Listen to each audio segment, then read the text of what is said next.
Khidki The Khirki Collective started in 2021 with the intention to build a dialogue between academic work and non academic publics. And we've been largely focused on Deccan. We've experimented with several formats. One thing which we call the Deccan Conversations, where we have invited current PhD scholars or young scholars who've just passed out who have worked on the Deccan region to present their work and have a dialogue with the audience.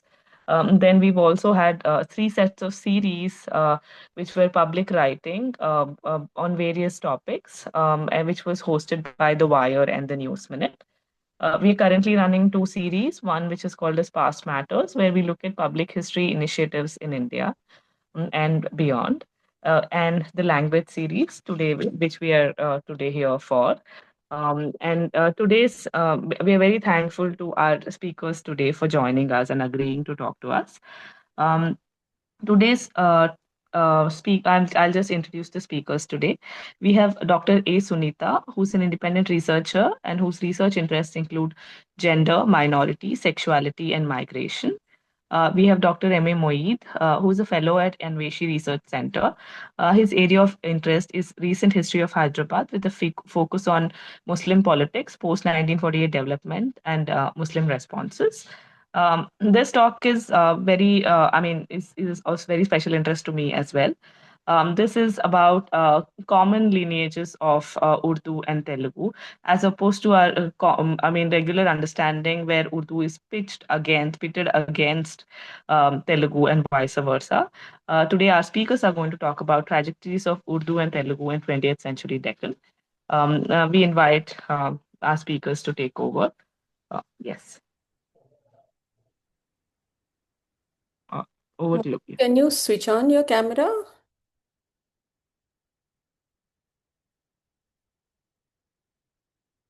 Okay, seems to be some problem. Okay, I think he has switched on. I thought no. Yeah, but Can't He see. Yeah. has, but we can't see him. yeah. Moid, can you hear us? Yeah, I can see all of you. But We can't see you. Can can't you see try you. to join on phone or something? If your No, I'm laptop on the is not. laptop. Yeah, but we can't see we can't see you. That's why. I mean, we can I think hear you you, need but to we can't see. I think you need to turn your camera on. Huh.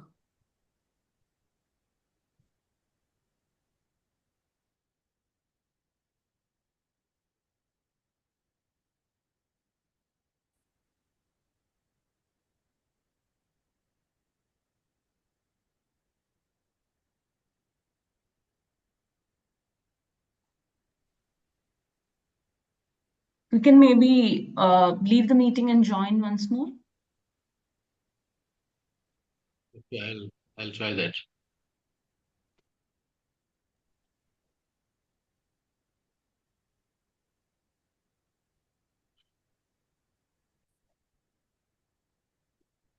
So the idea of reading the trajectories of Urdu and Telugu languages together came to us in the course of writing our book on Muslim political discourse in the Telugu region. Now we had just this is way back in, like, not way back. It's 2 years ago, 3 years ago, to 2022. We had just finished writing our chapter on Muslim writing in Telugu, and we're going to revise. We had a previous draft on Urdu activism in Andhra Pradesh. That was basically about how Urdu is the Muslim language and how Muslims were struggling to keep the Urdu language alive through different kinds of activism. But when, after writing this chapter on Muslim writing in Telugu, we could no longer see, it was not possible for us to see only Urdu as a language of Muslims. Because one, as I said, we had just completed writing about how much Telugu Muslims actually battled to belong and to be Telugus, bringing their home languages into their writing. And there were also a lot of bilingual Muslim writers active in both the public spheres, Urdu and Telugu. And we also kept coming up against other kinds of binaries in thinking about Muslim relationship to language in the Telugu region. We were not thinking about Deccan alone, but we were thinking about the linguistic state of Andhra Pradesh that was formed in 56. So our scope was both the states, both Telangana and Andhra Pradesh. Most of the histories that we read, of course, with quite legitimate grounding, of course, was divided across the lines, the colonial divisions of Madras Presidency and the Nizam dominions, as if there was no traffic and no connections between the two. Even insightful research, Lisa, you are here, of Lisa Bichel. Also, we couldn't find the discussion on Telugu in the Telangana region. Not only that, Urdu language, the public sphere, the contributions of Urdu progressives to social reform and politics in the region hardly get mentioned in the histories of the region. We are here thinking of the comprehensive history of Andhra Pradesh volumes that were brought out in 2015, I think, 14, 15. It was several volumes this is before the formation of the Telangana state. On top of this cured historiography, there is also a popular narrative that gets regurgitated every September 17th about how Telugus fought the oppression by Urdu in the region, completely ignoring the 70 odd years of Telugu dominance and deliberate neglect and decimation of Urdu by successive governments in the region. Urdu, on the other hand, is spoken of as if it belonged only to Hyderabad, as if it did not have any roots in interior Andhra.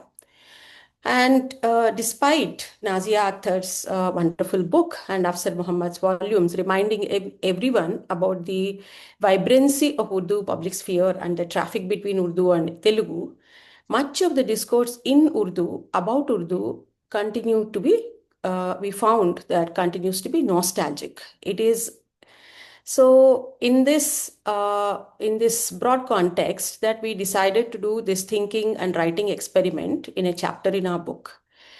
Now, the idea is to seek to disrupt this identitarianism that is dominant in the discussions around Telugu and Urdu and the binary nature of this discussion. We want to bring forth the interconnected nature of concerns that plague all those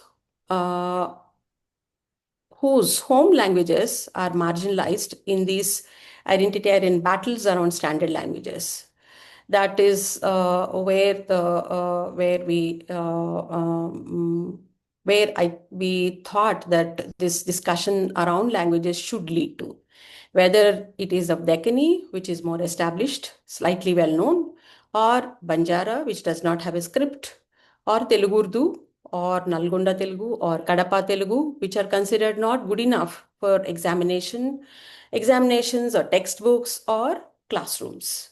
So what we are going to do is that we will go back and forth, Moid and I. Moid will discuss now the structure of this presentation, and we will alternate between the two of us to discuss what our concerns are. Moid?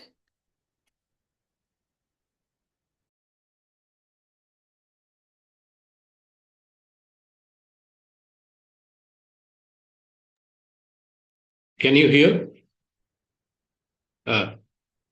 Yeah, thanks, Suneetha, and thanks, Yamini, for inviting us to present this thing. As Suneetha said just now, that this paper was the culmination of a synthesis of the question that arose from the two papers that we wrote earlier. One was on Urdu activism that I wrote a few years back, and the other was Suneetha's paper that she mentioned about the Telugu Muslim writers. So the question that arose from these papers, we tried to address in this chapter. So this chapter has this paper has 4 sections.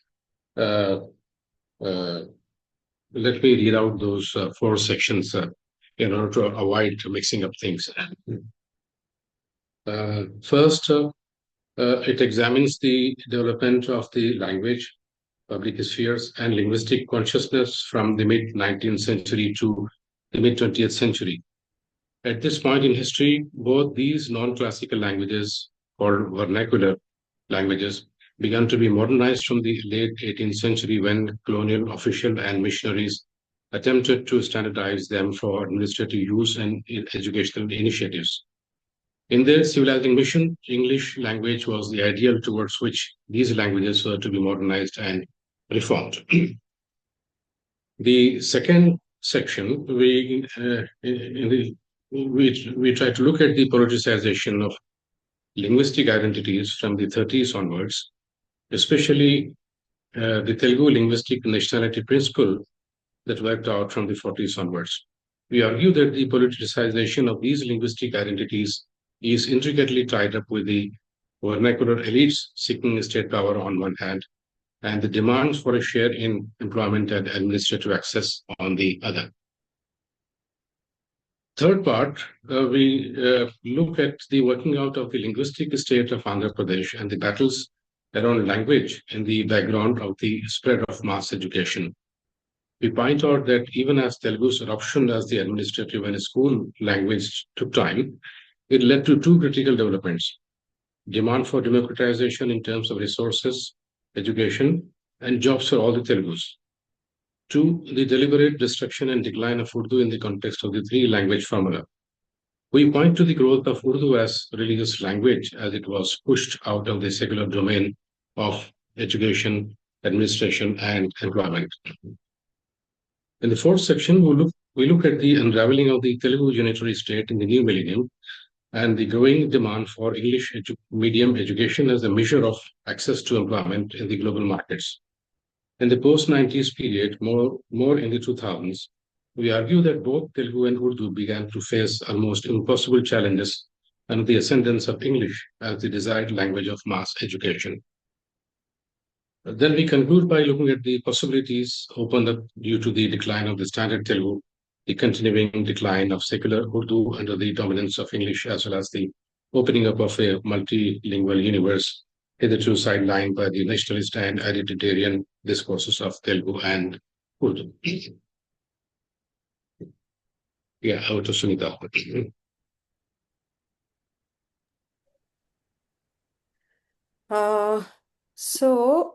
What do we see in the first period between the mid from mid 19th century to almost mid 20th century, so to 1930, or like 1850s to 1930?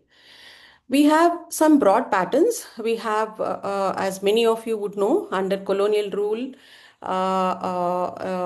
Telugu, Urdu Hindustani, or it's difficult to call Urdu, but it's Urdu Hindustani and Telugu took different paths of growth and development in terms of modernization. The modernization was in terms of, as many of you know, basically the development of these languages began as an enterprise to train British officers, colonial officers, in the administration of the subjects. Indian subjects and British Indian subjects, and along with, or actually more than training the officers, it created a new batch of scholars, as Rama Mantana says. The languages were sought to be developed on the lines of English. The both classical languages and what they call Urdu and Telugu figured as vernacular languages, which were to be upgraded and which were to be brought up to be used in administration, to be used in not so much in education, but mostly to understand and to be used. So it was standardization. The script was, the spellings were standardized, the dictionaries was made, a whole lot of standardization and cleaning up of the language actually occurred at this time. Um, More or less, these two languages began at the same time, roughly during the mid 19th century, as languages that in these Oriental colleges. It's not that both these languages did not have an existence before. They were studied as part of the indigenous schools, local schools, for with different purposes. Um, One of the major things that happens during post 1857 is that there's a debate whether what is the kind of language that needs to be used or in a school education or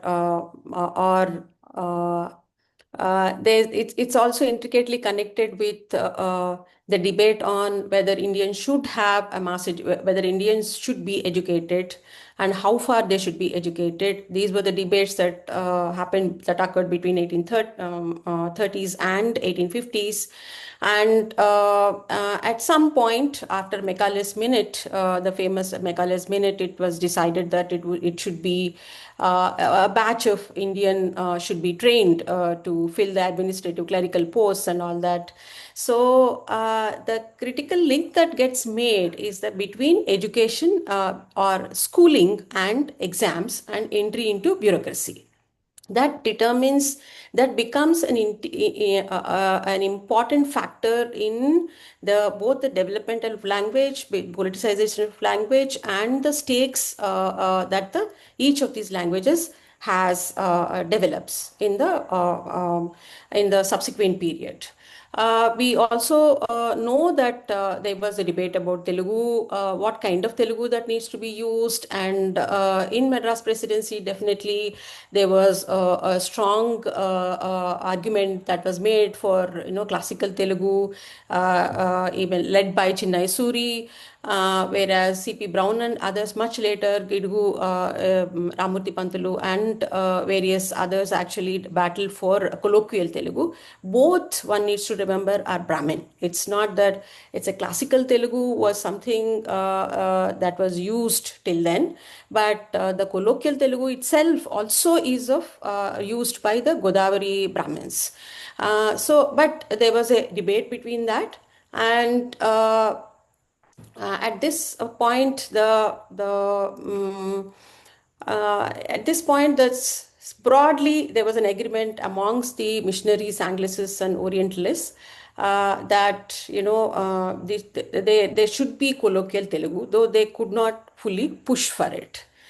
So, as from the middle of the 19th century, as the effort to spread education in vernacular languages as well as to recruit Indians into colonial administration on the basis of examinations conducted in English gained momentum, the modernizing of vernacular languages also would become gradually the basis for a political identity formation.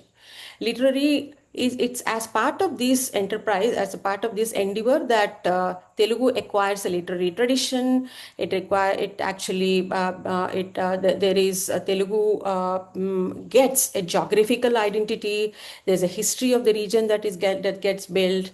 Language dictionaries are made, and of course dictionaries and standard grammar is made. But along with that, there is Telugu acquires a classical phase, medieval phase, and a modern kind of phase. And it paves the way for the emergence of a public sphere, which would gradually become this one a sphere for nationalist mobilization and political representation. Yeah. Yeah. So this was a brief picture about the Telugu here. But now I'll give a very brief picture of the Urdu thing. The Urdu was also undergoing transformation and becoming a modern language,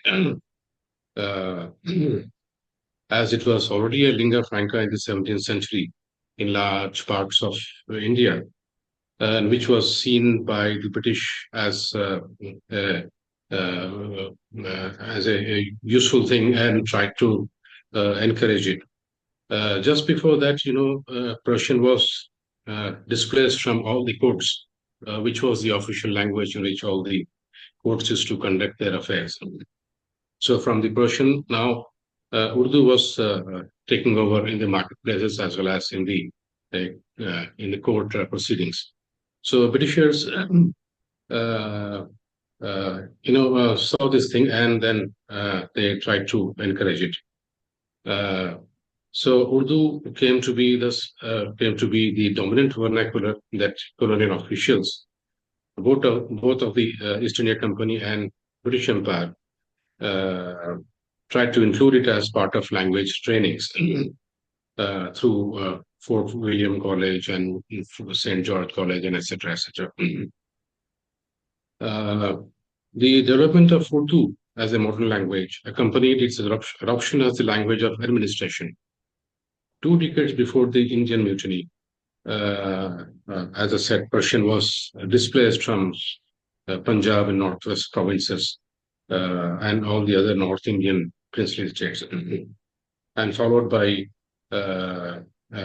Languages Act Act 29 of 1837, which made Urdu the official language. In Calcutta and then in Hyderabad, as part of this educational projects, the British set up medical colleges, and the medium of instruction was Urdu. And Fort St. George College in Madras also taught Urdu from its inception. Though most people in the Madras vicinity spoke Tamil, Telugu, Kannada, and Malayalam. The reason was the Urdu was such a large lingua franca, so that it was impossible to avoid it. So that's why it was focused by the Britishers. And then coming to the Hyderabad state, the journey of Urdu and Telugu were different from that of British presidency areas and other minor Indian states. Hyderabad adopted Urdu in 1887, much later than all the other states. The schools in English and the medium of instructions were set up much earlier in the 1830s by missionaries in the city of Hyderabad. Education as a whole started growing only under Sarajang I, the reformist prime minister of the Hyderabad state in the 50s. After the setting up of Darul Uloom Hyderabad, this sparked of interest in the schools and the talukas and district levels. So many schools were established as part of this reform and established an educational department. So a lot of activities started happening that made people curious about these things. One of the 2 schools to be set up in each district from 1859 was to be in the vernacular language, according to their policies. The schooling and education grew rapidly, mostly in the Diwani areas, which was under the direct control of the Nizam. Whereas non-Diwani areas, it was not, it did not spread so fast because the Nizam did not have any control in the Samasthanams and Jagidars. Private schools then began to be given grants in aid from 1880 onwards. That was also another trend that emerged, which the Nizam government encouraged by giving these grant aids. The education department that started in 1883 set up the schools at all levels. Due to the robust implementation of the education policies, primary schools increased significantly by 1921. And according to Bangia's book, there were one primary school for every 2 villages of the Nizam state in the 30s. So, and that was a very substantial number. And plus, there were special schools for tribals and Dalits and Adivasis. Yeah, so that was the situation in Hyderabad. But Urdu's adoption as the state's official language in 1890s, It gave an edge, but it did not obstruct the growth of other languages. As we can see that in terms of schooling, budgetary allocation, or literacy, or the growth of the Telugu public sphere. By 1910s, you had Telugu Dalit reformers like Bhagyareddy Verma running magazines, running associations, and some Telugu publications had come up.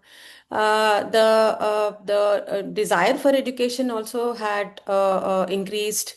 At the level of primary schooling, Telugu, Kannada, and Marathi were mostly prevalent. But as students reached middle school, they had to shift to Urdu medium while pursuing Telugu and their mother tongue as the second language.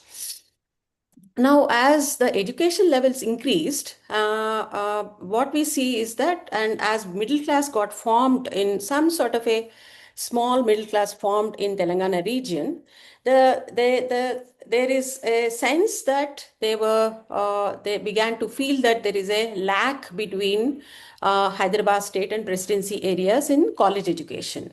Always, and also combined with the lack of access, easy access to entry, access and entry into the administration, which preferred the Urdu medium graduates into the Hyderabad administration. So this lack of access to English education and lack of access to administration, that began to be felt as oppression. Actually, it began to be articulated as a denial of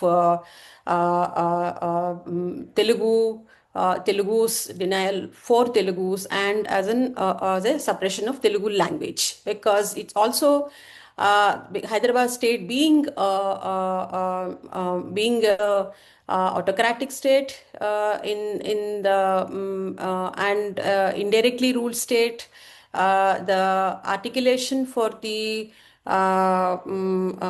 any articulation of civil liberties or any articulation of much of it happened through the language spheres. Urdu was, of course, much ahead in terms of, like, in 1890s itself. Urdu public sphere was vibrant, and it had newspapers, small, short-lived, but they did articulate anti-colonial sentiments, and they also articulated a lot of issues of social reform, women's education, including Parda, due to which some of them were actually closed down.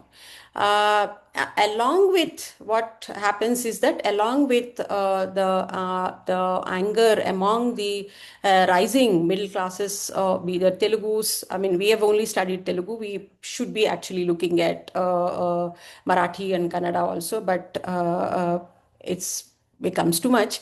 So along with them, the local Urdu speakers were also aggrieved that they were being ignored in preference for the North Indian Urdu speakers, with who had graduated from Aligarh University, who the Salarjung I had from the time of Salarjung I had Hyderabad Darbar has invited to fill their administration, as the administration began to be restructured and bureaucratized at the turn of the century. So while local Urdu speakers were agitated, Telugu speakers were also agitated because so the 1930s, the agitations around political agitation that started, in fact, began to articulate these concerns, that there is difficulty in switching instructional mediums, there is inadequate access to schooling and college education, that inability to study, inability to pursue education in Telugu in mother tongue in high school and middle schools. And this is not a concern that is confined to Hyderabad. It was similar concerns that were expressed in Madras Presidency. Telugu speakers similarly felt that higher education, especially technical professional education, were being denied to them, causing relative paucity of Telugus in the administrative cadre in the higher level, and that in turn led to the inadequate representation of the problems of Telugu speaking areas to British authorities. This began to be in Hyderabad, it began to be articulated through the language of the Mulki and non-Mulki conflict at the Darbar. This soon, of course, I mean, we can take it up in the discussion, but soon in the 1930s, it began in the late 30s, especially second half of the 30s. This conflict, this coming together as mulkis versus against the non-mulkis actually fell apart because of the communalization of the Hyderabad public sphere, Hyderabad politics. Yeah, all these developments in relation to education and employment took a new turn when the Indian National Congress was formed. So this was the beginning of politicization of the language things in Hyderabad. Uh, so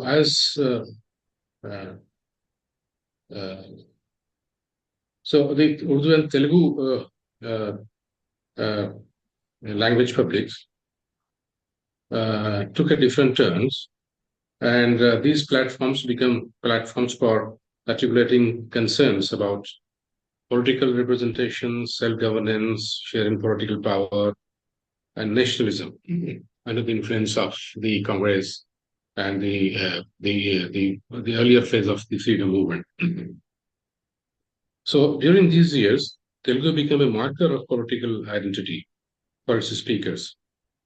It also began to be imagined as a geographical identity. This politicization of linguistic identities in Madras as well as in Madras Presidency and Hyderabad State emerged in the context of anti-colonial struggle, emerged into articulation of linguistic nationalism. So the linguistic nationalism became a platform to express all these things. Yeah, for nearly 2 decades after the announcement of Urdu as the state's official language, education in Telugu and other languages up to the college and university level continued uninterrupted. The setting up of the Usmania University in 1917 as the first Indian vernacular university modeled on European and Japanese universities that avoided English changed this dynamic. The Hyderabad state invested heavily in developing Urdu into a language that could handle tertiary level curricula in the sciences and humanities by setting up a translation department. As Urdu was still the state language in many sub-imperial states, it believed that producing more Urdu medium graduates would mean more employable youth. So it is said that, if one is graduated in Urdu medium through Usmania University, then he can find job anywhere till the northwest frontiers. So job opportunities was quite high for Usmania graduates at the time.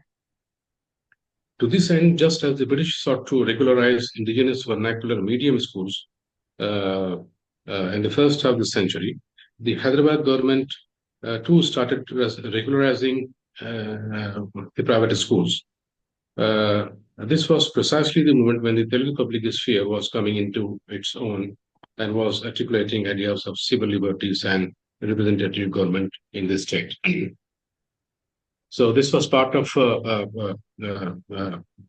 the education department of Nizam state to regularize these schools, the private schools, which was suspected by the Telugu activist and resisted it. Yeah.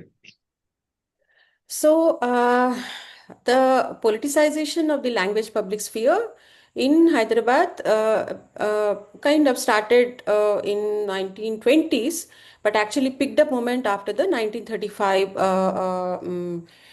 Government of India Act, which gave partial representation to political representation to the Indians.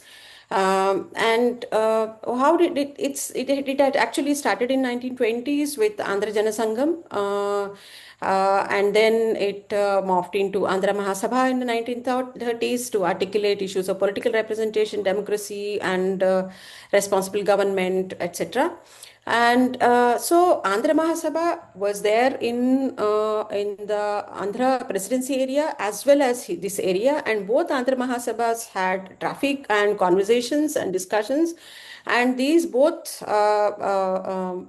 these actually formations sought to politicize their basis using language and cultural bonds to disseminate and debate civil liberties, self-representation, and self-determination to bring attention to the region. This is Rama Mandana. But Hyderabad's turn to politics was led by the graduates of Osmania University, which the Hyderabad government set up as a model university. And the dominant theme in that in their agitation were the education.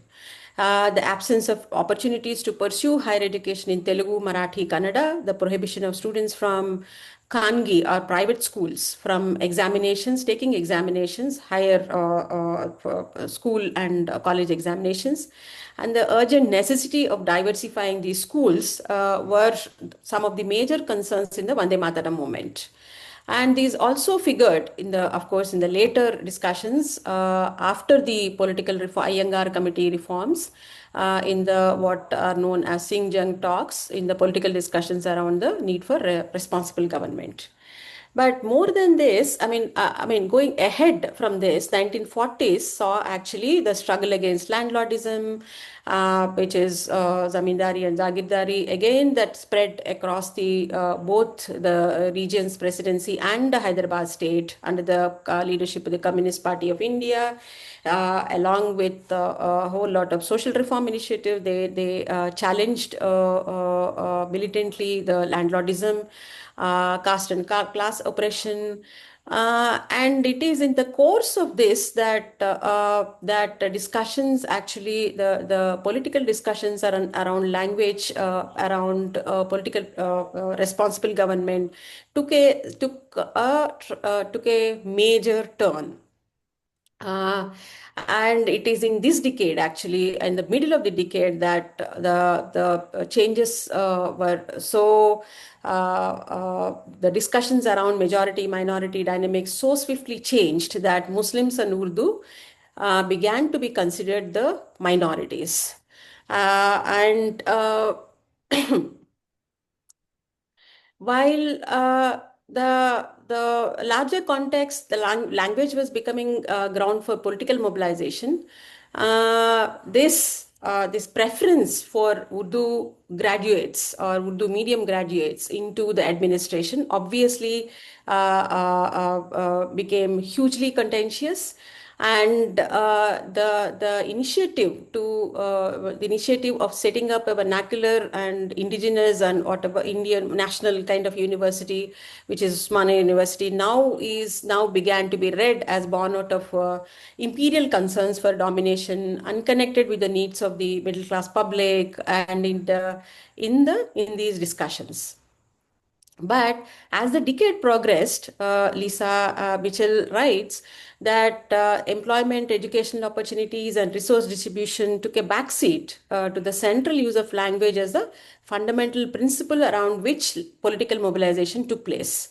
Language by this time began to be imagined in a personified form as a mother worthy of worship, devotion, patronage, and protection.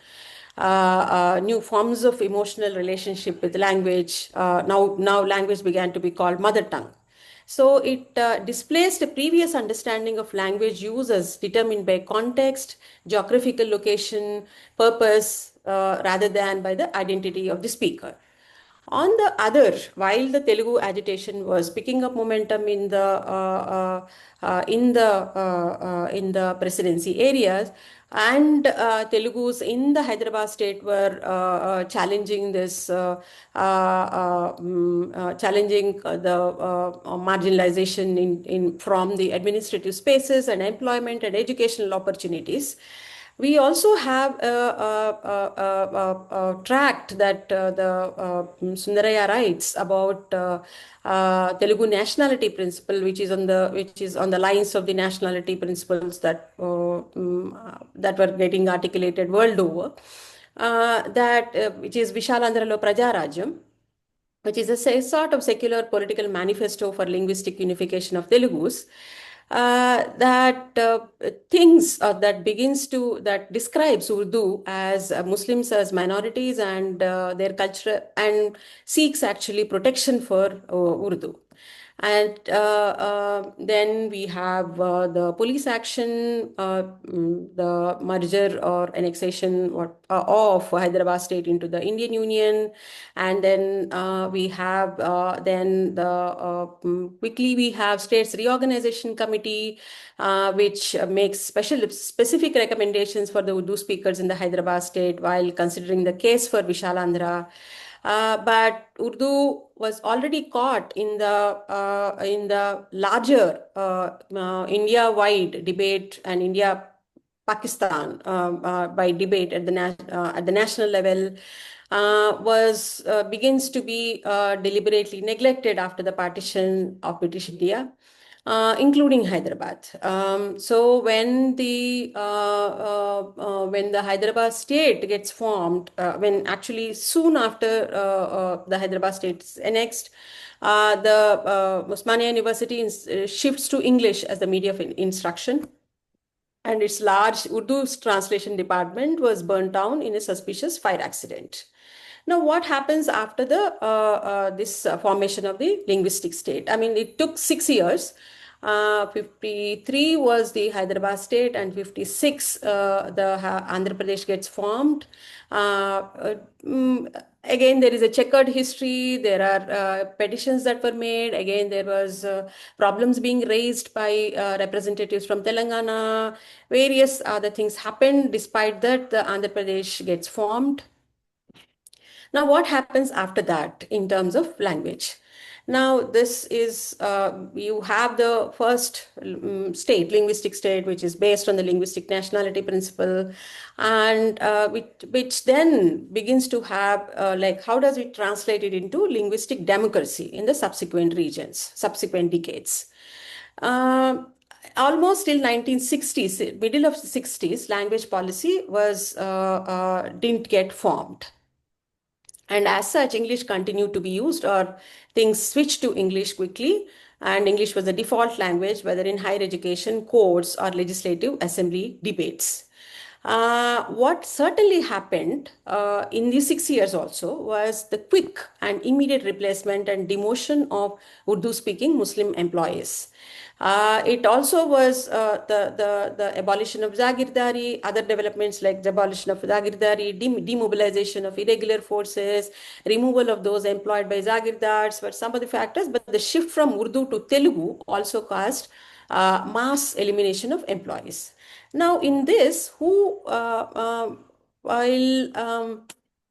formally, Telugu did become the official language and medium of instruction in 1955, but it took a while. It took almost 15 years for the Telugu language actually to work out even in education. During the 50s, when suddenly Urdu was displaced by Telugu in the Hyderabad state, Sangeet Shetty Srinivas recalls the chaos that swept through the Telangana region. Hyderabad state teacher trainees were all Urdu speakers, and the textbooks and teacher training manuals are all in Urdu. After the formation of Andhra Pradesh, when the school suddenly needed teachers and other staff, they were not available. The staff had lost its precious trained human resources by this sudden decision for which it was not prepared. By the time educational infrastructure was built up to train teachers who could teach in Telugu in Telangana, most of the posts were filled by people from coastal Andhra. In fact, the Andhra Saraswata Parishat prepared a course precisely for this purpose. So, what is also interesting is that, as I said, the drastic shift from Urdu to Telugu was done without any overarching national language policy. India's national language policy to teach, the three-language policy, was introduced in 1968. In the new linguistic states, English and Hindi became the essential languages to learn under this three-language scheme, and apart from state's own official language. So what happens in Andhra Pradesh is that Andhra Pradesh, while there was arguments in the assembly to introduce Urdu as a second language, The Congress minister, education minister, P.V. Narasimha Rao, actually opposed the proposal, and he saw to it that anything is okay, but not Urdu. So many schools in AP therefore chose to teach Hindi as a third language rather than Urdu, despite the latter being the second most spoken language in the state. So the three language national policy consolidated, like many other states, maybe probably I don't know many other states, but at least in Andhra Pradesh, the position of Telugu and the simultaneous decline and negligence and of Urdu. Now, adoption of Telugu for different administrative needs, for whether it is used in the administrative government circulars, codes, etc., was also not easy. B.H. Krishnamurti writes that school level textbooks were in use by 1920s, but preparing textbooks for the higher classes proved very difficult and took almost 2 decades. It was in 1976 that the Telugu textbooks for intermediate and undergraduate programs were made available. Though the Telugu Academy was set up for this purpose, the translated scientific terms were so alien, thanks to Central Language Commission strictures, that only the Sanskritized terms, they adopted so many Sanskritized terms that both teachers and students preferred to use English medium textbooks. So the postgraduate courses continued in English, making the jump from Telugu to English much more difficult for students. So most government orders also, GOs also remained untranslated till the 70s. In the courts, especially the high courts, English reigned. So this is a situation of simultaneous under the English, the default English language that remained the elite language, that remained the default administrative language. Telugu struggled at this point, and Urdu struggled a lot more. Moid? Yeah. Immediately after 48, seeing the situation, people realize that things are going to Muslims, Urdu speakers. They realize that things are going to be difficult for them because they were removed from jobs, and it's going to be difficult for Urdu and other cultural things because the priority of the state, they realize it's completely changed, and so they were preparing themselves to adjust to this situation and thinking of how to deal with this situation. Then the first elections happened in 1952. The elected government was formed under B.H. Ramakrishna Rao. So the first education minister was Kulchand Gandhi. He was from this Maharashtra area and was supposed to be a Arya Samaj. So as soon as he began the education minister, the first thing he did was to abolish and close down the Urdu medium schools in the Marathwada areas and the districts. This has alarmed the Muslim intelligence here. So they thought of, they felt, this is going to become a trend in the future. So they have to do something about it.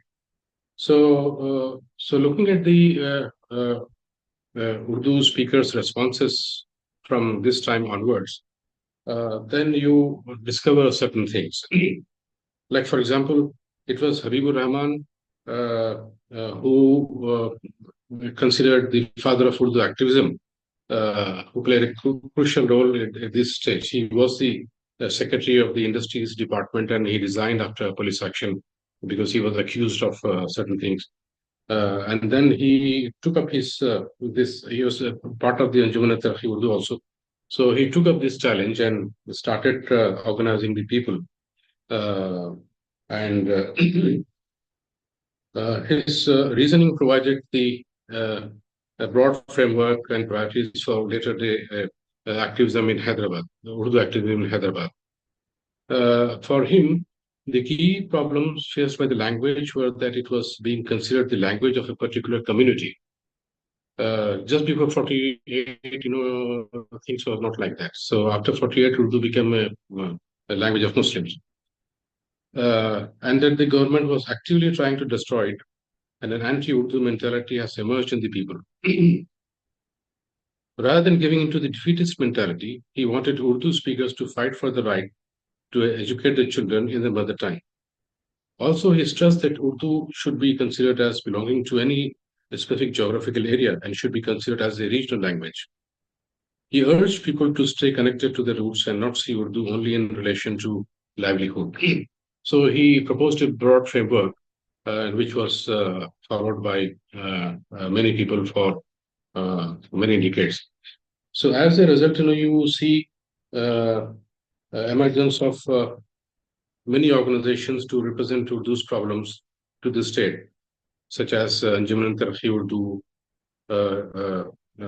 to extent Idara Albiyat Urdu, and then Majlis Amal Talabai Barai Urdu, Tanzim Jadojahd Urdu, Shahri Anjuman Taraqi Urdu, Tanzim Tahfiz Urdu, and you see many other smaller things, smaller organizations emerging in this decade.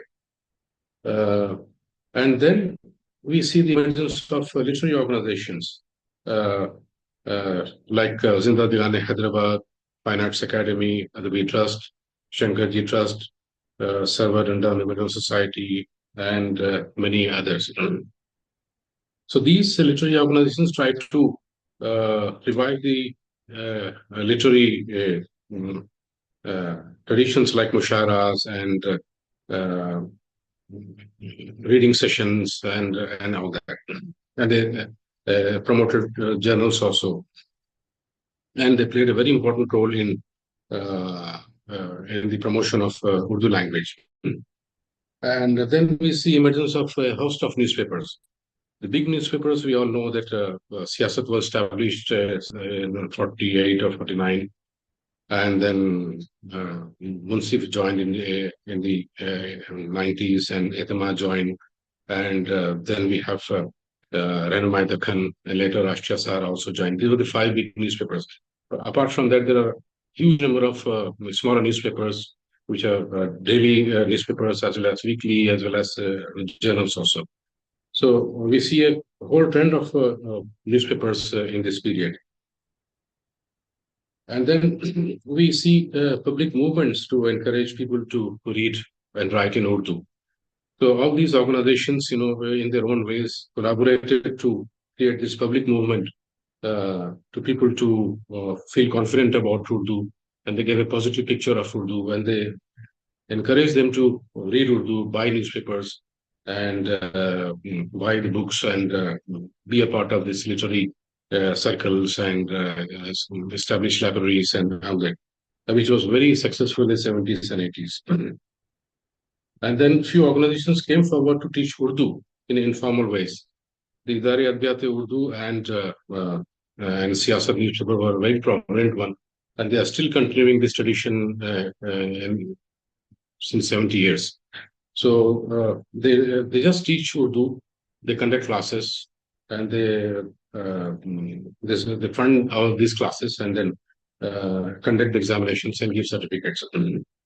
So around couple of thousand, I didn't remember exactly figures, maybe around 30,000 every year. They try to learn Urdu through these things. And then we see the emergence of madrasas. That was a very important development happening. And these madrasas became the main institutions, which tried to protect and promote Urdu. We see them as doing it consistently for nearly 4 or 5 decades. And now also they are the one who are the most vocal and very enthusiastic about Urdu. And apart from all these, the organizations like Tabir-e-Millat, the socio-political organizations like Tabir-e-Millat, etc., also, they see to it that, they conduct their businesses and their proceedings only in Urdu. And on the other hand, the MIM, the local party, when it went to the assembly, see to it that, raising the issues about about Urdu medium schools and Urdu language and its problems becoming part of the regular agenda. So if you look at the assembly speeches, if you examine the speeches of these MIM uh, uh, or this MLS, so you see that they consistently talk about Urdu. Uh, and then we see the emergence of Ramoji Rao's Urdu project. So first time in Hyderabad in the 80s, we see the emergence of Urdu program on TV in a commercial way, which was initiated by Ramoji. That was also taken as the one of its success in the whole of India. And then we see in Hyderabad, the Urdu script was developed none other than by the Farhan Akhtar of Lamakan. In 90s, his pioneering efforts were quite decisive in computerizing this Urdu script. And in the late 90s, we see the establishment of Manu in Hyderabad. But ironically, in 2024, Urdu department in Osmania University was closed down. What a situation. And then we see emergence of a lot of English medium schools in which Urdu was taught as a subject.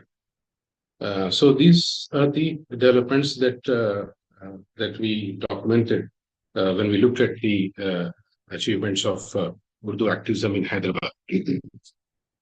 So they are doing their own efforts, their own struggles through these things. Yeah.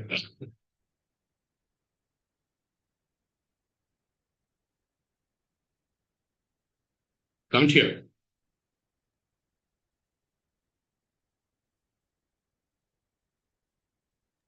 Okay, sorry, yeah. So what happens to this Telugu linguistic nationalism is that it starts to actually just when it begins to establish itself, language begins to be established in schools, and then textbooks are written and the examinations are being conducted, etc. That itself begins to be challenged in the 70s. First you have Jayandhara movement, and then you have the separate 69 Telangana movement. So that is a major role to the idea that this itself, and the challenge was that it was the linguistic nationalism did not translate into linguistic democracy, that it's not the fruits of it, the resources are not distributed, the fruits of it, employment is not available to all the people. So these are the same challenges that this state begins to face in the 70s. But in next 2 decades, by 80s and end of 80s and 90s, actually Telugu is fully established. There are textbooks being written in and examinations being conducted, including Public Services Commission examination, various things that the problem that B.H. Krishnamurti wrote about in the 70s, that gets kind of solved.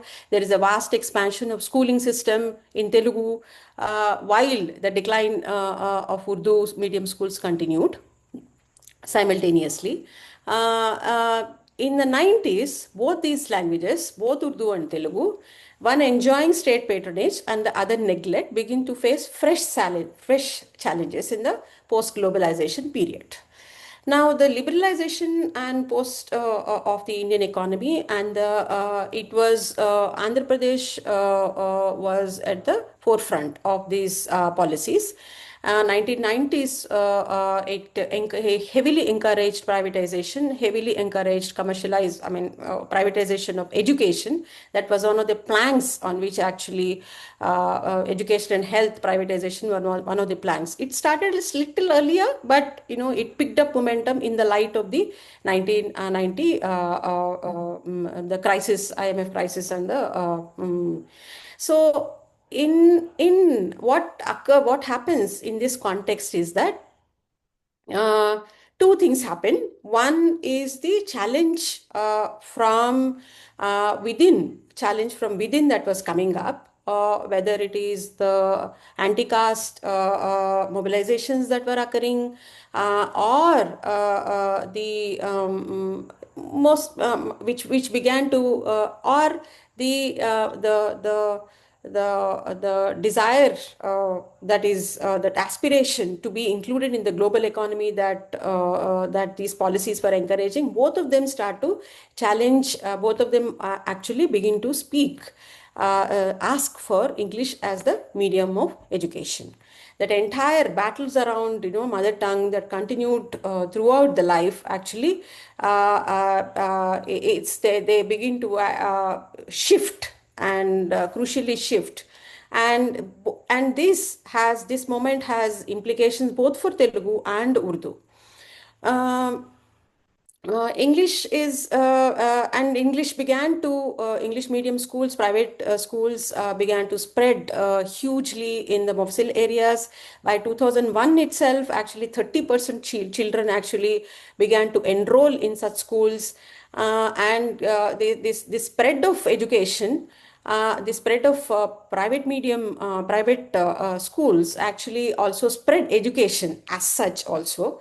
Not only so you have corporate schools coming up, you have competitive coaching centers, everything begins to be in English. And also even in the old city, according to one survey, the circulation of English newspapers actually had begins to outstrip Urdu newspapers. So neither the dominance of Telugu in electoral politics, public life, popular culture, nor the mourning of intelligentsia, Urdu intelligentsia, about the decline of Urdu was able to arrest the ascendance of English medium education. Even in surveys in remote, Mofsil towns, small Mofsil towns like Zahirabad, poorest of the poor parents also express their desire to send their children to English medium schools rather than Telugu or Urdu medium schools. They were sending the children to these schools only because these were not available. Now, it is not that there are and it's in post 2000 period, especially in from the second decade, a lot of studies also begin to raise disturbing questions about the nature of the education and the curricular transactions that were occurring in the classrooms in these private educational institutions. And what happens when English becomes the medium of instruction, when there is no such support available to the students, children back home. And also there were many other questions that were being asked about this binary of mother tongue and English medium. Many researchers begin to ask whether mother tongue, which is a standard form of language, whether in Urdu or Telugu, it is studies have been done across the country, across the world also, but more in many regions, including Hindi as a standard language, Telugu as a standard language, or English as the. So when is that these whether these standard languages actually can be called mother tongue, because they are not the home languages of a whole lot of children who speak very, very, very different kinds of languages in their homes. And these children, and these are the issues that the researchers begin to articulate and ask whether this one medium education or standard language is the right way to actually teach children or to educate children in.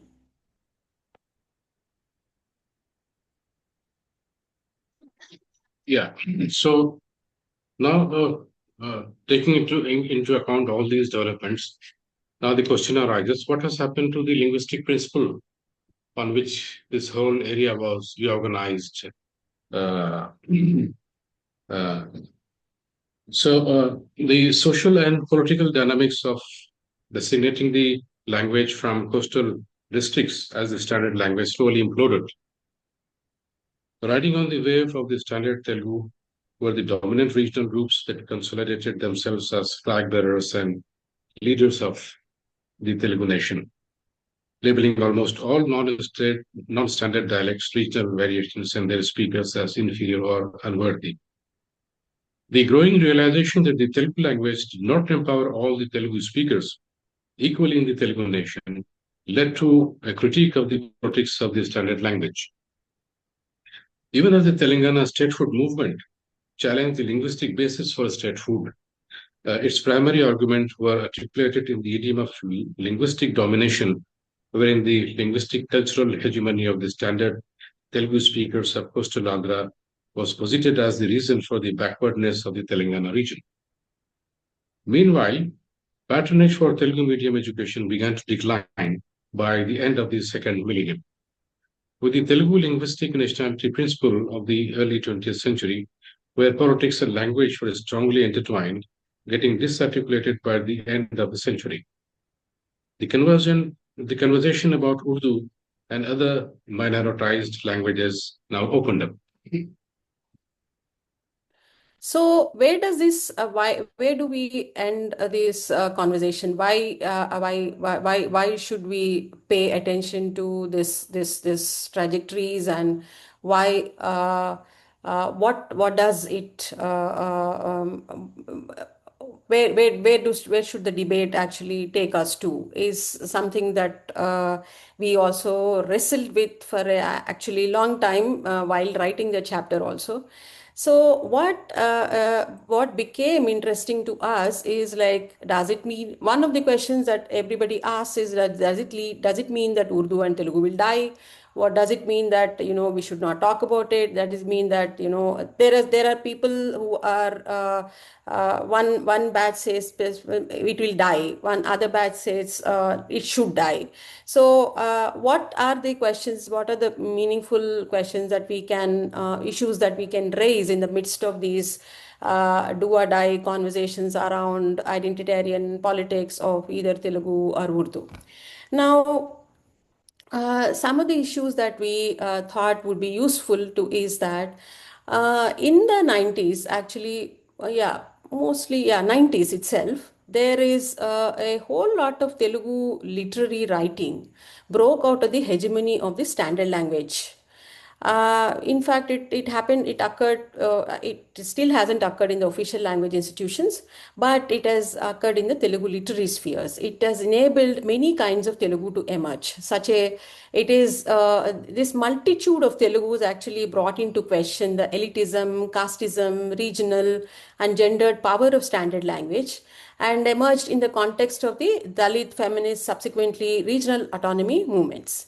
Now, these non-standard languages here, rather than being signs of inferiority, in these movement spaces and in these writings actually comes across as something that embodied subaltern histories and cultures that the hegemonic standard Telugu did not make the space for. Now, challenges to these challenges, of course, accompanied the other political challenges. And one of the things that emerge in this context is the formulation, or is the language called Telugu Urdu, the language spoken by non-Hyderabadi Muslim population of the state. It's a language that emerged into public domain through literary writings of Telugu-speaking Muslims. According to one estimate, nearly half of Urdu speakers reported themselves to be bilingual in the 1991 census. In the post-1990 period, when Hindu majoritarianism questioned the national identity of Muslims, Telugu Muslims consciously began to use their mother tongue. Mother tongue is what is the home language that they used in public writings, bringing into place their not only their writings, their lives, their concerns, their issues. Many of them called themselves Muslim Vadam writers and Muslim Vada writers, and some of them did not. And there's a whole explosion of this kind of writing from all regions in Telugu, whether it is Telangana, whether it is Andhra Pradesh, current all districts. There is regional variation. There is there's a huge explosion of these languages, and this accompanies the Dalit languages that came slightly before or at the same time, actually. Again, from Telangana and all regions, there is Dalit writers, male and female, began to bring in their home languages into writing, some of which were even not known to the other districts, like Vemula Yallaya's writing is found to be difficult to read by others also. I mean, so the Telugu, contrary to the fear of Telugu literary elite, is not going to die.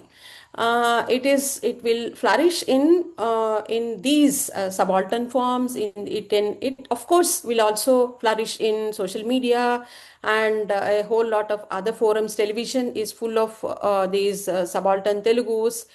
Uh, it nevertheless needs to be mentioned that the preservation of official language uh, um, mm, usually, I mean, this kind of standard Telugu or other Telugu in writing and as an educational medium would need a lot of official support. And in the absence of that support, how much ever one struggles, it will remain in other forms, but not in the form that we currently know. So, in this sense, what we thought was that the deeper question, and the question that we should also be wrestling with, is that what is happening in to Telugu and Urdu, or Telugu Urdu, and in what is the mediation that the students have to do across these languages. I will end with one instance of Ramesh Karthik Nayak, who we spoke to, who's a Sahitya Academy winner for his poetry and writing. He's a Banjara. He belongs to the scheduled tribe category of Lambada. He grew up speaking, his home language is Banjara. So he writes his poetry in Banjara language, which doesn't have a script. But since he's from Nizamabad, he writes his stories, short stories, in Nizamabad Telugu. And he writes in English because he's an English teacher, English language teacher. And then he also writes in standard Telugu to reach out to wider audience. This is the kind of negotiations, though, that people of subaltern communities and non-standard languages have to negotiate. So this is where we will stop. Let me conclude by saying this. Then what is happening in the Urdu thing? The developments are like this. While older cultural traditions such as Mushara kept up with the times, Urdu's growth through Hindi cinema is well known, and Hyderabad made contributions to it. And from 2001 to 11 onwards, we noticed that people who reported Urdu as their mother tongue grew in both Telangana and Andhra. Uh, uh, and the second thing is that in the Wikipedia users, Urdu is one of the largest number of Wikipedia users. One of the three, one is English, second is Telugu, third is Urdu. And then coming to this Deccani, the Hyderabad films, which focused on Hyderabad, and which have a number of films we all know, from Angrez onwards to many of the Hyderabadi films. They have also contributed and encouraged the use of Deccani. And Deccani has also emerged as a medium for social media in the used by new generation social media activists in a very huge way, and that has become very popular in Hyderabadi households. Coming to the last paragraph. Uh, this examination of the historical journey of Urdu and Telugu enables us to ask if the existing frameworks to understand the relationships among these languages is adequate, and also whether Muslimness can still be thought of as compared to Urdu in the Telugu region. Most importantly, it leaves us with the question of what the consequences of Urdu and Telugu losing out in relation to English on the Muslim population of the region are. And it is predominantly from a lower socioeconomic background. Thank you.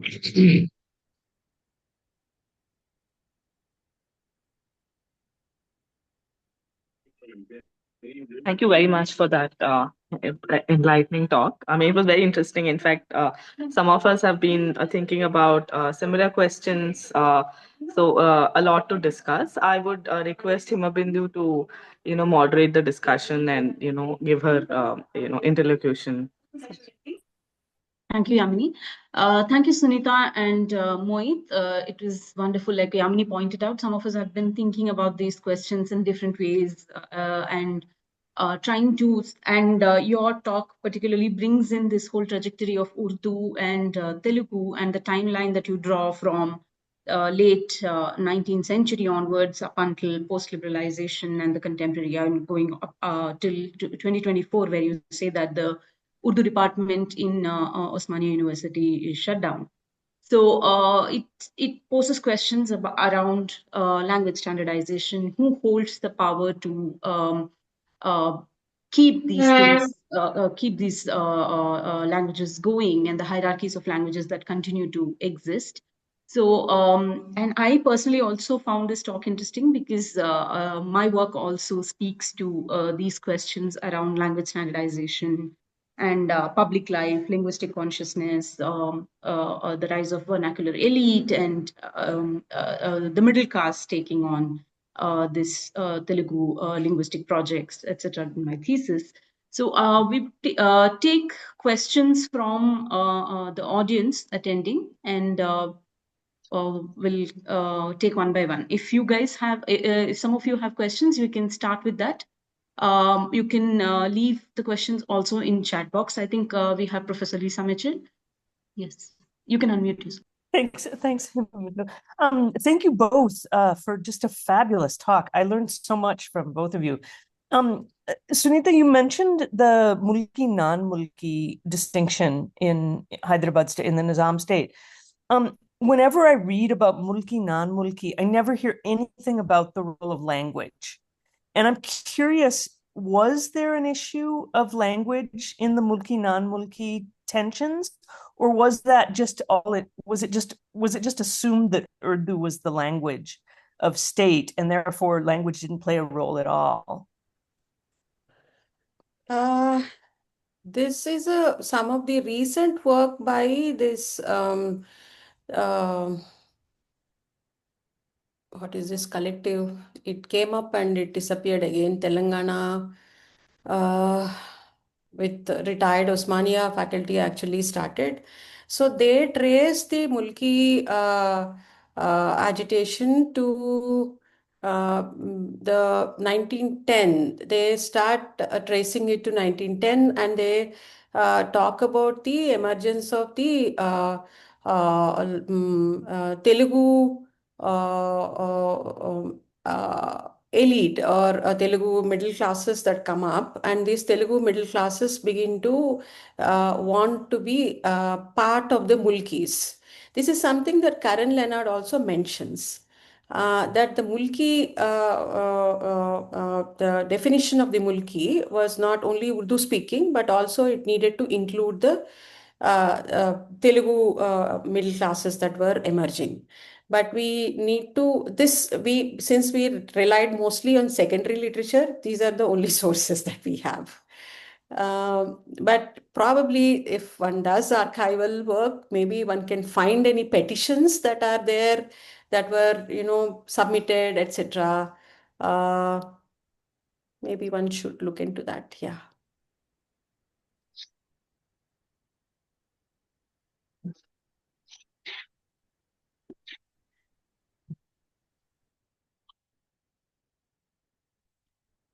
Others, any questions you can ask in the chat box as well. I was just curious to, because you were talking about post-90s liberalization period and rise of Dalit and Muslim writings that come up. Can you, just to understand, what are the kind of writings that you're referring to here? I'm referring to the most well-known is Gogu Shamala, Jupaka Subhadra, Enduri Sudhakar, and Madhuri Nagesh Babu. These they write in the languages that they have grown up in. Similarly, I'm also referring to Khadir Babu, Sky Baba, Khaza, and a whole lot of Rayalaseema writers who actually bring in their home languages into their writing. So I can give the list, but this is just broad. There are a whole host of writers who write in their home languages. Of course, in Vemulayallaya is the most difficult to read. If you pass 2 pages, you are great, actually. Yeah, he writes in the Karimnagar Hamali language, the language that and the Hamali, his colleagues, he worked as a Hamali, and his colleagues wanted him to write in the language that they speak, and he wrote. So his language is very, very specific. It's been, of course, translated into English now. There is one question in the chat box. Hmm. I could read that out. One sec, let me see. Yeah. How can one trace primary literature or primary texts on Hyderabad pre-1948? Does it make it hard, especially because of the burning down of libraries and other forms of neglect that makes them unavailable? Or is it a question of fewer people who work on Hyderabad? Do we have to rely only on secondary literature? In other words, how do we negotiate between primary and secondary literatures that are available?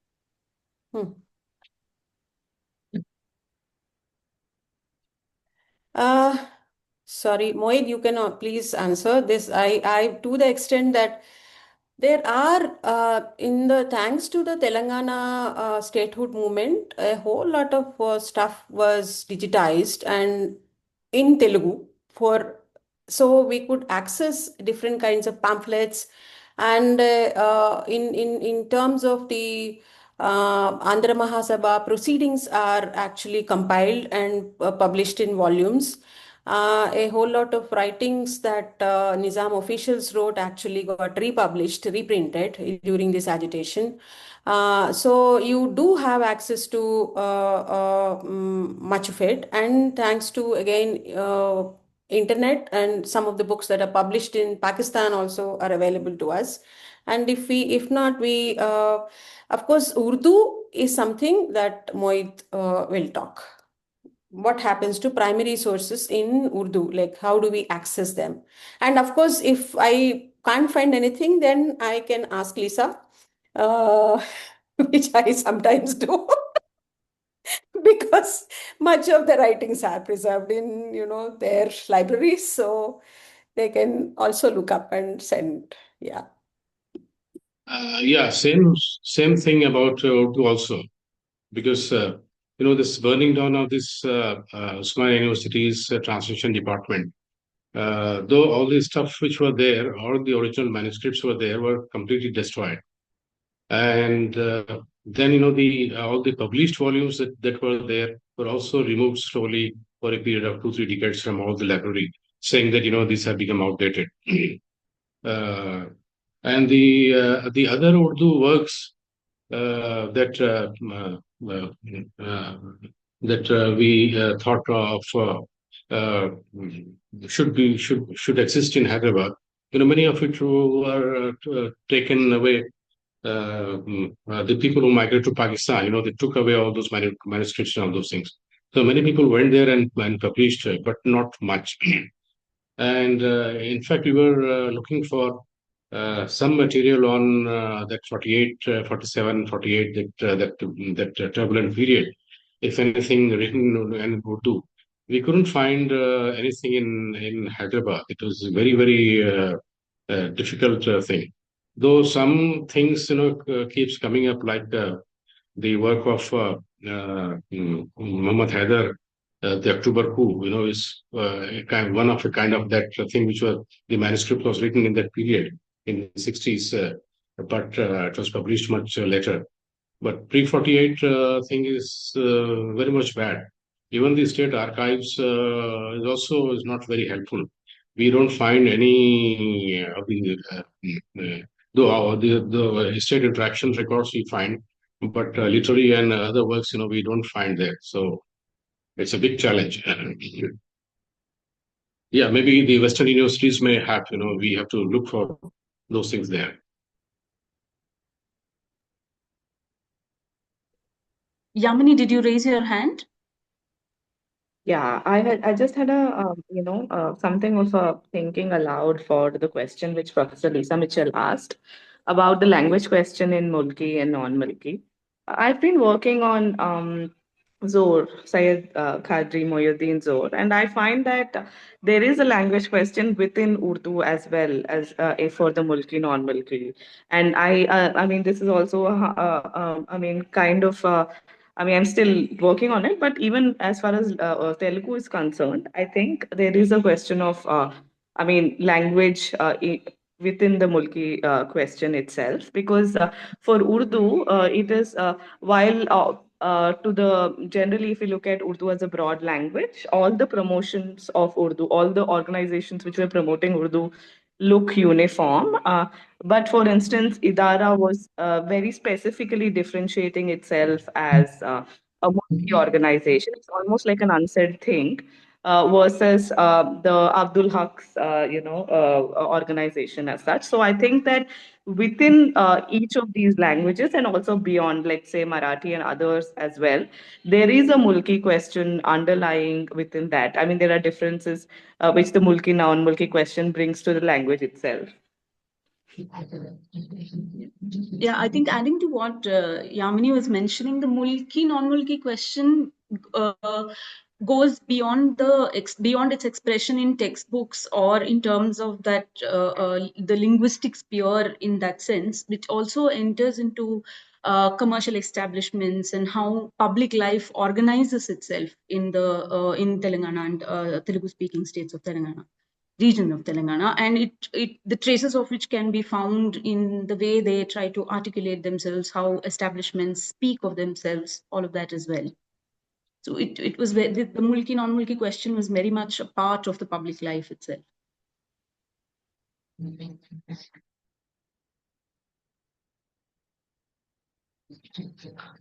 Hi. I am. Can I go ahead? I couldn't find the raising hand button. Please go ahead, please. Please go ahead. Please go ahead. So I am an artist from Bombay, and I have been interested in the print history and the extinction of scripts when print was sort of introduced. So I've been looking into. I mean, I just wanted to know if there was any script in this region like Modi Lipi or Mudia or Mahajani that were sort of like these clerical scripts that were used within regions. If there was any such script that was, like apart from Urdu, Persian, and Telugu, was there any other script in use in 18th century, 19th century, just in case? No, okay. No, it's not that there is no script. We don't know. I don't know. Okay. Both of us haven't looked into that, but maybe Yamini, Himabindu can say more because they are looking at the primary sources. They're looking at many other things also, other histories and. Yeah. I'm sorry, I also am not familiar with, I haven't looked at this question. See, also because, we are mostly talking about, both the speakers and the discussants also have been asking largely questions from late 19th century, we haven't really looked at, I mean, I'll agree with whatever Suneetha said. I haven't also looked at scripts as such. Yeah. No, I was just curious. I thought like I'll just ask if there's any script in that region. Yeah, thank you.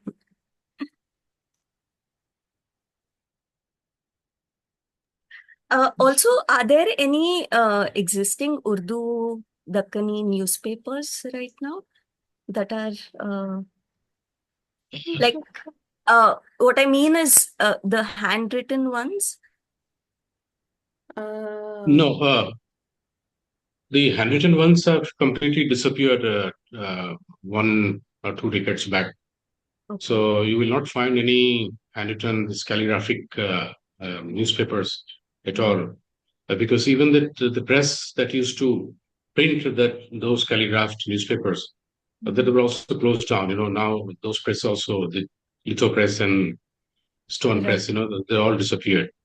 So only in the records, you will find those calligraphed newspapers and other documents. Thank you.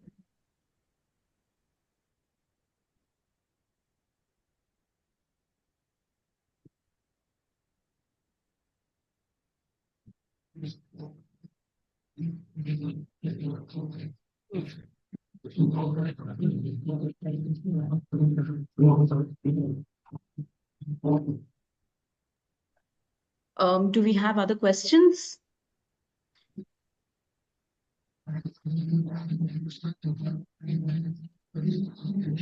You can leave your question in the chat box. You can ask it here.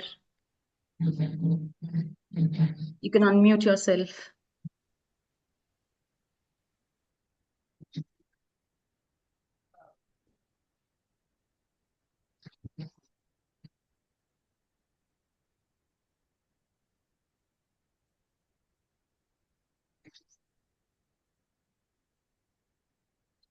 Okay. Thank you for your time, Suneetha and Moid. It was wonderful to see the trajectory of both. Okay, we have a question. I think I'll pause this. When does the distinction between Dakkani and Urdu start to emerge? Because a lot of social media today is speaking more clearly about Dakkani instead of Urdu. This question is from Zeba again. This is again related to the standardization of Urdu efforts. So when the Sarajang's reform was introduced, so the making Urdu a standardized thing to become a administrative tool after the Persian was removed. So this question is related to those developments. But the Dakhni was strongly there in Hyderabad, and even now also, people have a strong attachment to the Dakhni, and there is a lot of conflict between the standardized North Indian Urdu, which was imposed through the administration and through the North Indian bureaucrats, and even through this my university. So Zor's thing was his movement was part of that. He was reacting to these kind of things. So he said, Dakhni has its own place and its own importance, so we should not ignore it. So it's the conflict between Dakhni and Urdu was emerged in that context.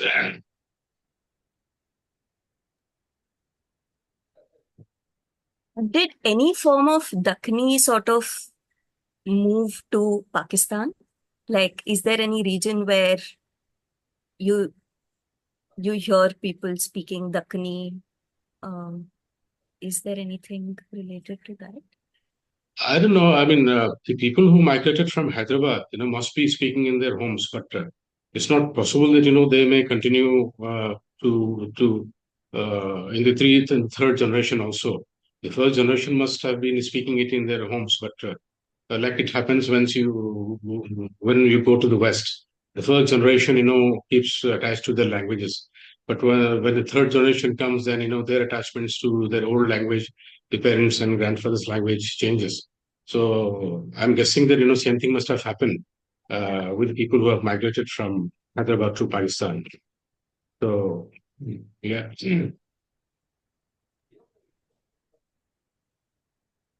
I was just pointing out to a resource. We had a talk in Deccan Conversations, which was looking at the afterlife of Zord's project in Pakistan.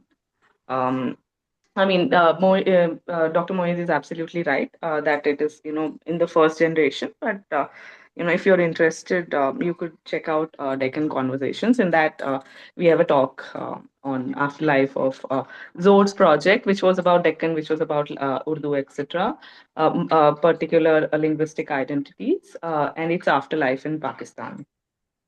It will be interesting. I would love to know about it.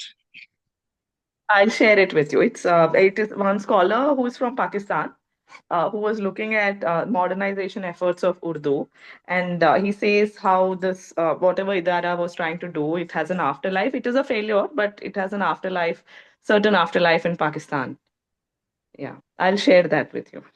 Okay, thanks. Interesting.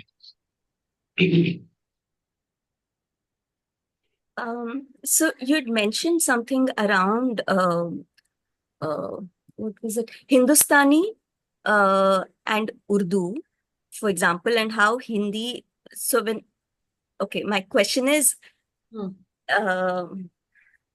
okay, so I had just traveled to Pakistan this year, and I got a book from there from in the Urdu Bazaar, which is like the Sunday market there.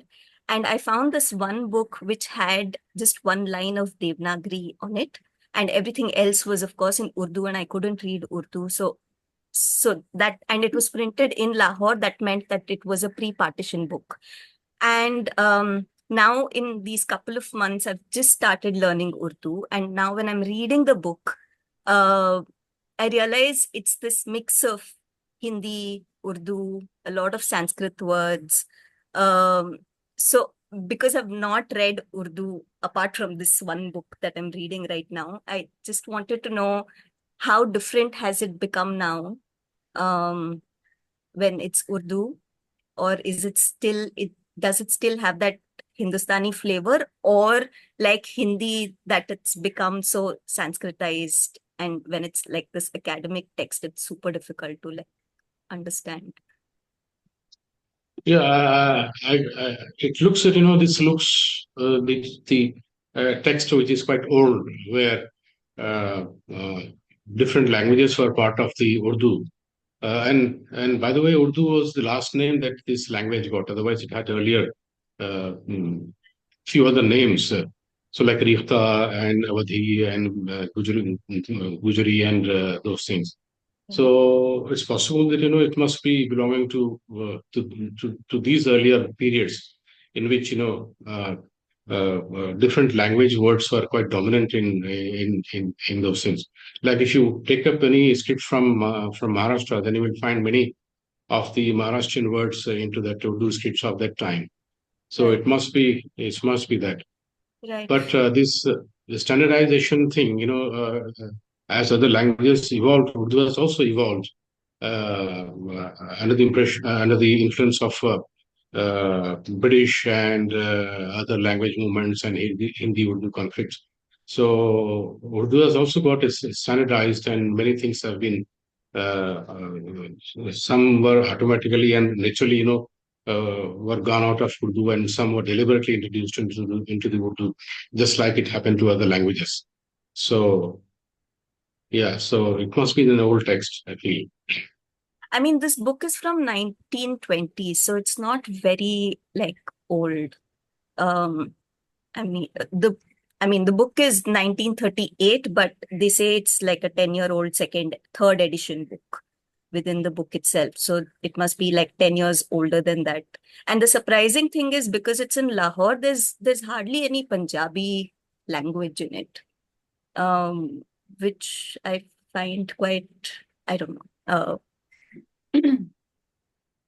Yeah, it's Sorry, interesting. I'm just going, but just trying to grab as much as I could from this conversation. Thank you so much.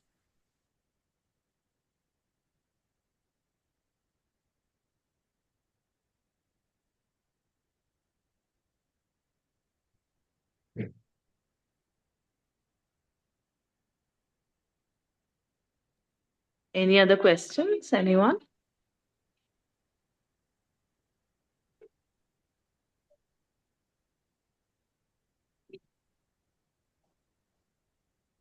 Okay, then I think we can stop now.